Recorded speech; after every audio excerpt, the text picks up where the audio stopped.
जय गुरु जी संगत जी। गुरु जी के श्री चरणों में कोटि कोटि प्रणाम और गुरु जी की प्यारी प्यारी डिवाइन संगत को भी जय गुरु जी। संगत जी, गुरु जी ने हमेशा हमेशा डायरेक्ट कनेक्शन बनाने के लिए कहा है। कभी भी कोई भी मीडियम गुरु जी को पसंद ही नहीं है कि उनकी संगत और उनके बीच में कोई भी मीडियम हो। हम सब एक समान हैं। ओल्ड संगत, न्यू संगत, किसी भी तरह का गुरुजी भेदभाव नहीं रखते हैं। बिकॉज़ गुरुजी के वचनों में भी है। और गुरुजी शब्द सुनाते थे, बहुत जन्म बिछड़े थे माधो। तो उसमें भी आपने सुना होगा कि न जाने कितने जन्मों से हम गुरुजी से जुड़े हुए हैं। ये सारी चीज़ें हमें पता नहीं है, हम भूल चुके हैं। और ये हमारे लिए ही बेनिफिट है कि गॉड ने हमें ये सारी चीज़ें भुला दी हैं अपने प्रीवियस बर्थ्स के बारे में एंड ऑल, जिससे कि हमारी जो ये जर्नी है वो ब्यूटीफुल हो सके। बिकॉज़ अदरवाइज़ हम वही सब सोच सोच कर अपने आप को परेशान करते, पैनिक करते, और जो भी हमारी लाइफ में एन्जॉयमेंट्स हैं, जो भी स्ट्रगल्स हैं, अदर इट इज़ गुड और बैड, जो भी हमारी सिचुएशंस हैं, उन सबको डील करने में ये हमें स्ट्रेंथ मिलती है गुरुजी के साथ रहने से, गुरुजी के अंग संग रहने से। गुरुजी हमें हमेशा, और गुरुजी कहते हैं कि मैं अपनी संगत को नींबू की तरह निचोड़ता हूँ, which is very much right. कि गुरुजी हमें नींबू की तरह निचोड़ते हैं। हमें उस टाइम पर इवन बुरा भी लगता है कि हम हमेशा सोचते हैं कि गुरुजी क्यों इतनी परीक्षा लेते हैं, क्यों हमें इतना सब्र प्रदान करते हैं। कभी किसी को एक बार में ही उनकी प्रॉब्लम्स हल हो जाती हैं, सॉल्व हो जाती हैं, जो भी उनके मन में जो भी मनोकामना होती है उनकी पूरी हो जाती है। और कितने संगत के मैं सत्संग सुनती हूँ, और तो उनका इवन मेरे साथ भी कि बहुत बहुत टाइम लग जाता है, बहुत ज़्यादा टाइम लग जाता है। तो हम कंपेयर करते हैं कि शायद हमारी श्रद्धा ही नहीं है हमारे अंदर, या फिर हमारे कर्म इतने ख़राब हैं। इवन हम सुनते भी हैं लोगों से, तो कितनी बार हम क्रिटिसाइज़ भी हो जाते हैं, क्रिटिसाइज़ लोग करते हैं। तो उन सब चीज़ों को गुरुजी अपने आप ही निकाल देते हैं और अपने श्री चरणों से जोड़े रखते हैं, क्योंकि ये गुरुजी जानते हैं कि किसका कब उनको क्या ठीक करना है। और हमें सब कुछ गुरुजी पर छोड़ देना चाहिए। कहना बहुत बहुत हार्ड है, सॉरी इजी है, बट करना बहुत ही हार्ड है। मांगो नहीं मानो, ये चीज़ तो मतलब मैं जब भी सत्संग सुनती हूँ तो ये तो ऐसा लगता है कि जैसे जस्ट ये मेरी इनर फीलिंग है कि ये तो मेरे लिए ही है। क्योंकि मैं हमेशा गुरुजी से बहुत कुछ, मेरी लाइफ में प्रॉब्लम्स हैं तो मैं मांगती रहती हूँ कि गुरुजी ये ठीक हो जाए, वो ठीक हो जाए। पर मैं चाहती हूँ गुरुजी से, ये विनती करती हूँ आज कि गुरुजी प्लीज़ प्लीज़ बिन मांगे ही सब कुछ, जैसे वो शब्द में भी आता है ना, बिन बोलिया सब कुछ जानता। तो जब आप सब कुछ जानते हैं, सब कुछ कर भी सकते हैं, तो बिन मांगे ही दे दीजिए। क्योंकि मांगने की प्रवृत्ति तो हमारी शायद ख़त्म ही नहीं होगी, और ये भी आप ही करा सकते हैं। तो इसी विनती के साथ कि हमेशा हमेशा अपनी संगत के साथ रहें, हमेशा हमें अपने श्री चरणों से जोड़े रखें, और ऐसे ही प्यारे प्यारे सत्संग सुनते रहें, सुनाते रहें, पढ़ते रहें। और माता रानी के नवरात्रों की हार्दिक शुभकामनाएं, इसी विनती के साथ कि गुरुजी, प्यारे गुरुजी हमें हमेशा अपने अपने श्री चरणों से जोड़े रखें और हमारी गलतियां माफ़ करते रहें, और जल्दी से जल्दी सबका कल्याण करें, सबका सर्वदा भला करें, और सबको सद्बुद्धि दें। इसी विनती के साथ मैं सत्संग स्टार्ट करती हूँ। सत्संग गुरुजी के दिव्य मंत्र के साथ। ओम नमः शिवाय, शिवजी सदा सहाय। ओम नमः शिवाय, गुरुजी सदा सहाय। सत्संग 90 पार्ट 2। माँ उनकी अनुयायी बनी। मेरी माँ मधुमेह से पीड़ित थीं। उनकी काया स्थूल थी और न वह अपने भोजन का न ही अपनी औषधियों का ध्यान रखती थीं। एक दिन उनका रक्तचाप 200 तक पहुंच गया और उन्हें शैया पर पूर्ण विश्राम करने के लिए कहा गया। जब मैंने इसका उल्लेख गुरुजी से किया तो वह बोले कि मैं चिंता न करूं और एक दिन वह दिखा देंगे कि वह कौन है। वर्ष बीत गए और वह स्वस्थ सानंद रहीं, अपने नित्य के इंसुलिन लिए बिना ही।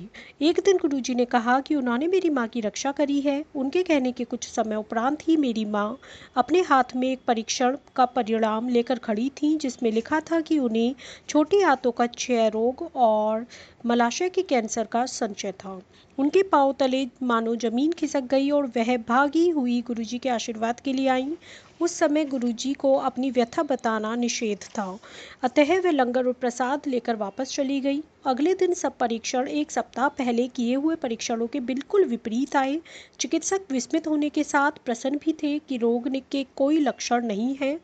उन्होंने उनकी अवस्था को मधुमेह अतिसार का नाम दिया। अगले दर्शन के समय गुरुजी ने उनको अपना मधु परीक्षण करवाने को कहा।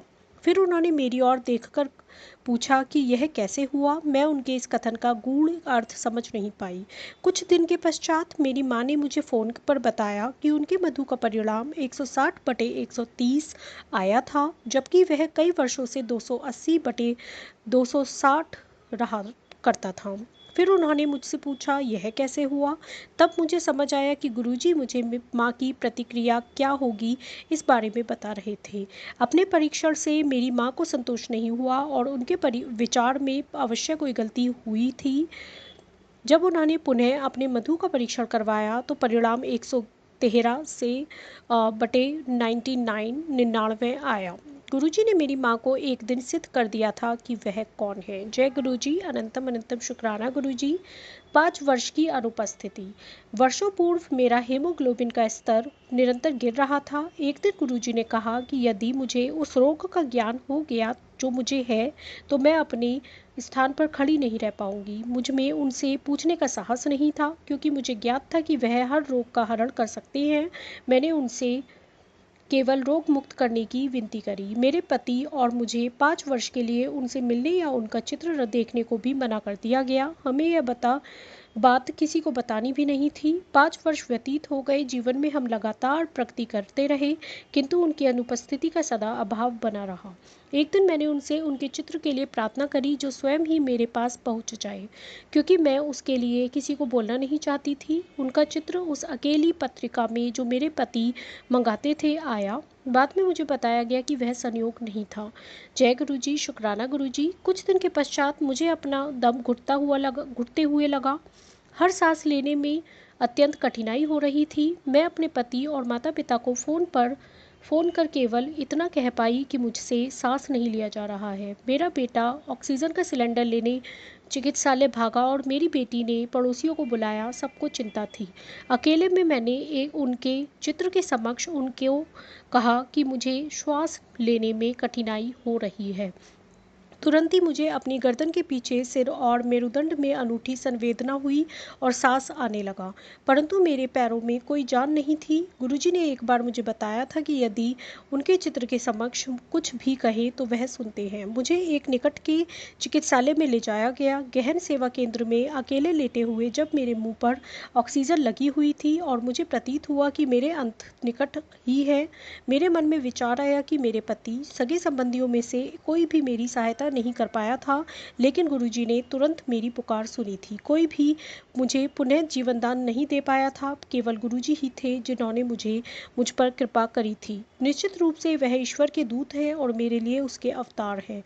अविश्वसनीय किंतु सत्य है, जब असंभव भी आपके सामने संभव हो जाए। इससे और भी अधिक आश्चर्यचकित करने वाली घटना तब हुई जब वर्षों पश्चात मैं उनके सम्मुख खड़ी हुई थी और उन्होंने वही शब्द जो मेरे मन में उस समय आए थे दोहराते हुए कहा कि उन्होंने मुझे नवजीवन प्रदान किया है और मैं सदा सुखी प्रसन्न रहूं। क्या यह चमत्कार नहीं है कि हम 5 वर्ष तक मिले नहीं थे, किंतु उनको ज्ञात था कि उस दिन चिकित्सालय में अकेले लेटे हुए मेरे मन में क्या विचार आ रहे थे। जय गुरुजी, शुक्राना गुरुजी। एक बार उन्होंने कहा कि चिकित्सक अपना कार्य करते रहेंगे। गर्भाशयोच्छेदन के पश्चात मेरा अस्थि घनत्व कम हो गया था। मेरे नितंब और जांघ की अस्थियां यदा कदा मुझे कष्ट देती थी। मैंने कभी गुरुजी से इस विषय में चर्चा नहीं करी कि इस बीच में परीक्षणों से पता लगा कि मेरी अस्थियों में कैल्शियम की कमी है। अचानक एक दिन गुरुजी ने मेरे पति और मुझे बच्चों सहित सिंगापुर यात्रा पर जाने के लिए कहा। वह मेरे से जाने का समय पूछते रहते थे। वहां पर पहुंचकर हमें उनकी एक अनुयायी से मिलना था और मुझे उसको अपने अनुभव सुनाने थे। यह करते ही मेरी वेदना समाप्त हो गई। दिल्ली पहुंचने पर गुरुजी ने घोषणा करी कि मेरे कैल्शियम और हीमोग्लोबिन के स्तर बिल्कुल सही हैं। फिर उन्होंने मुझे अपना वजन घटाने के लिए कहा, अन्यथा मुझे हृदय रोग होने की संभावना थी। उन्हीं की दया से मेरा वजन घट पाया और अब मैं बिल्कुल स्वस्थ हूँ। जय गुरु जी, शुक्राना गुरु जी। मेरी बेटी को उदर शूल रहता था और दिन प्रतिदिन वह बढ़ता जा रहा था।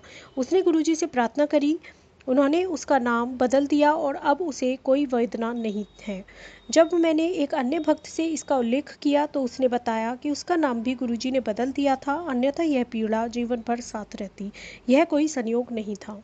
हमने कभी ऐसे गुरु नहीं देखे जो मानवता के लिए इतना करें और कभी उपदेश नहीं दे। जय गुरु जी, अनंतम अनंतम शुक्राना गुरु जी। ये सभी सत्संग श्रीमती सबीना कौचर आंटी के हैं, दिल्ली से। संगत जी,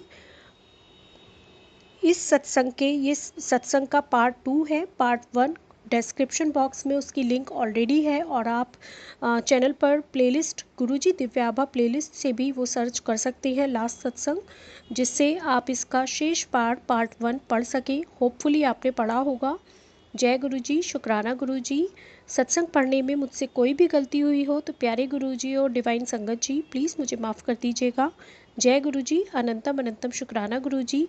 प्लीज़ संगत जी, ये सारे सत्संग आप ये प्लेलिस्ट और ये सभी वीडियो सभी संगत नॉन संगत सभी को सेंड करें, जिससे गुरुजी के सत्संग सभी को मिले, सभी के कष्ट दूर हो और गुरुजी का सानिध्य मिले। गुरुजी के श्री चरणों में सब अपनी लाइफ बिताएं। जय गुरु जी, अनंतम अनंतम शुक्राना गुरु जी। ओम नमः शिवाय, शिवजी सदा सहाय। ओम नमः शिवाय, गुरुजी सदा सहाय। ओम नमः शिवाय, शिवजी सदा सहाय। ओम नमः शिवाय, गुरुजी सदा सहाय। जय गुरु जी, शुक्राना गुरु जी।